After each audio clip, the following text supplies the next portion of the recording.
Hi there, welcome to another text and talk about Stellaris Dev Diary 74, the gene modding templates.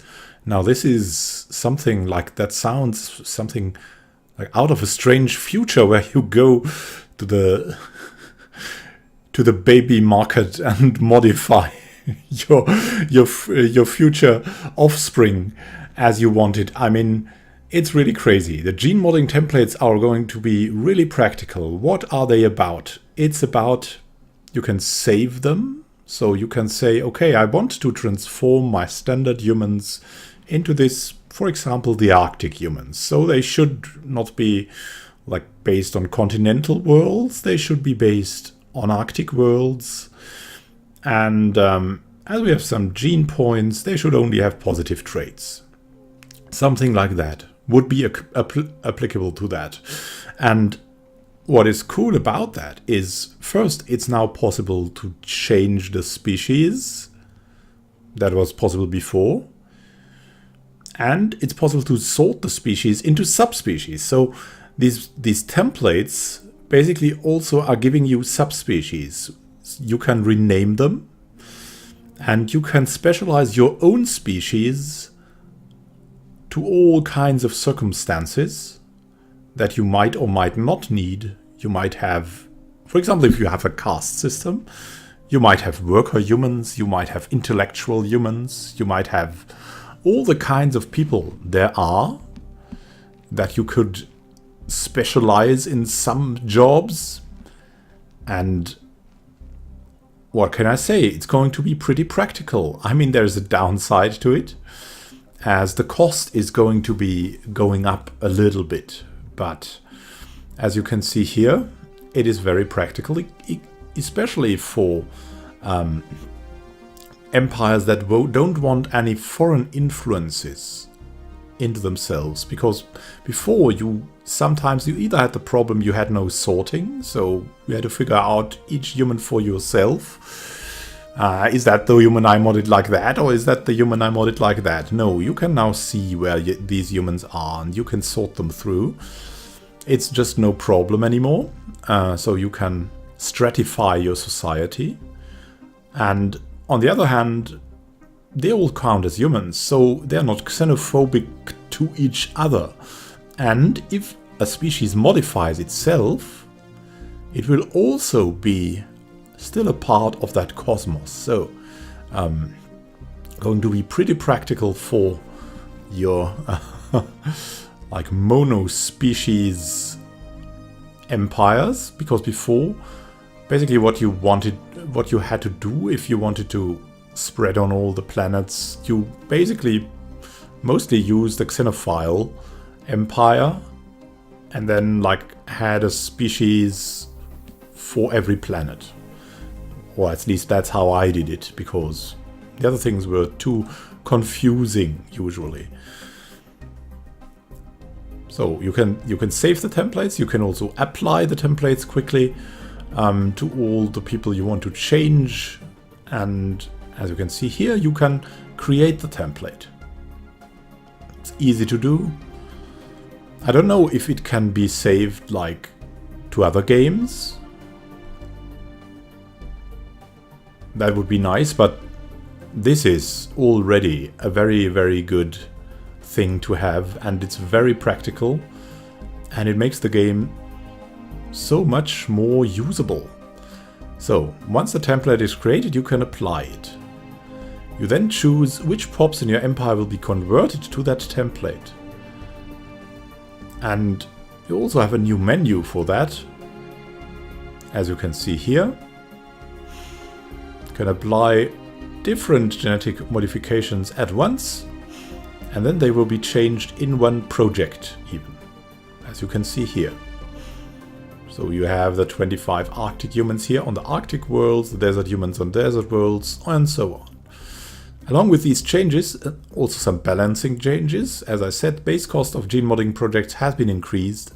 Even modding a single pop is quite expensive. Cost per pop was reduced to compensate, meaning that it's more efficient to modify large numbers of pops at the same time. So if you have that migration stuff going, you can have a problem. I mean, you should definitely not stratify into a big number of species if you want to go deeply into genetic modification, or you will only have really a mess of people. So genetic modification is now more maybe a tool for the xenophobes or for the people who want to stay by themselves, or at least it's more practical for them. So you cannot mod any species you want, or you don't want like 3 people on a special planet for that very special task modded. That is too much. So the cost decreases with increasing numbers. No, it doesn't decrease. It increases, of course, but the cost per pop decreases with the increasing numbers. So it's more like an empire-wide project than like I want to have these people on that planet specialized to do that. Even though that could be done too. I mean, if you have a great planet like a 25 Arctic world, and it has great research potential, you could take all the people from that Arctic world and make them great researchers. Maybe some of them you could make like food producers if there's some food available, and then you would have specialized extremely nice. And that is something that can be done. So if you have super good society research, that might be a method, because you can have species, subspecies. You could have even, not like that broad thing, you could have planet specialized species. So each planet could have specialized inhabitants, if you want so. A cost equivalent to 3 trait points was added for swapping out a pop's habitability trait. This cost only applies to the cost of the special project and does not take up actual trait points. So that cost is calculated by how many trait points you change or you add in. And if you change the habitability, which is often done later on, either for the adaptability that might be taken away, or for like the habitability from, for example, Arctic to desert, then you will have a cost equivalent to that 3 trait point change. So, and some traits had their costs and effects rebalanced. Advanced traits from biological ascension in particular were made cheaper. Strangely, I mean, but it rewards specialization, so it rewards a different gaming experience, and if it works well, then it will be a really great thing. So next week, he says also, so up to next week, we're done about that. Next week, I can't actually tell you about next week yet. The name of the author chosen for the 1.8 might offer some hint. See you then.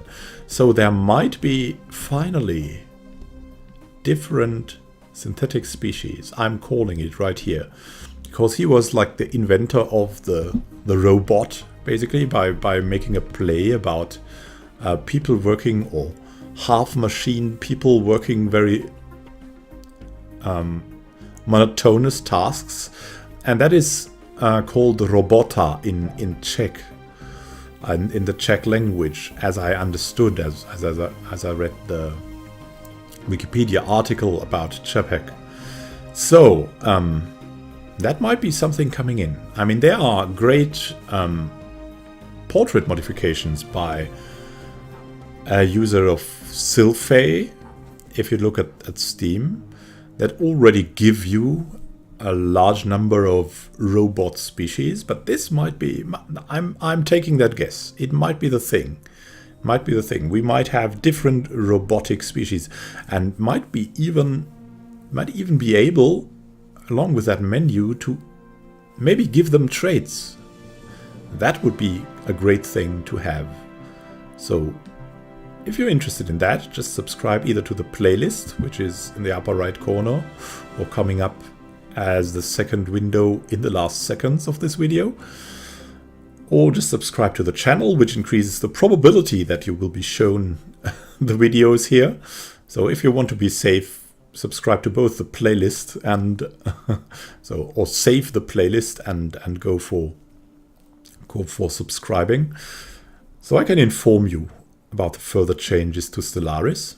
And yeah, of course, there's still our long-running Let's Play going from 1.6 now in 1.72 and soon 1.73 running, which is going great. We have now the Brethren. The Brethren are making some trouble in the galaxy, so it's pretty fun to watch in the future. And of course, all the episodes are also, I hope, entertaining. Thank you for watching. That's all that's left to say. Happy gaming to you. If you want to stay in contact, just subscribe to the playlist or to the channel. And we'll see each other in the next episode of either a news video or of the Let's Play, or maybe a guide. Maybe I can finish a guide. Maybe, I mean, they've been taken so many changes. Well, let's see about that. So if you want to stay in contact, I'd be happy to have you here. Subscribe. If you have any additions to this, I'd be happy if you comment. And yeah, that's that. Have a good time. Until next time.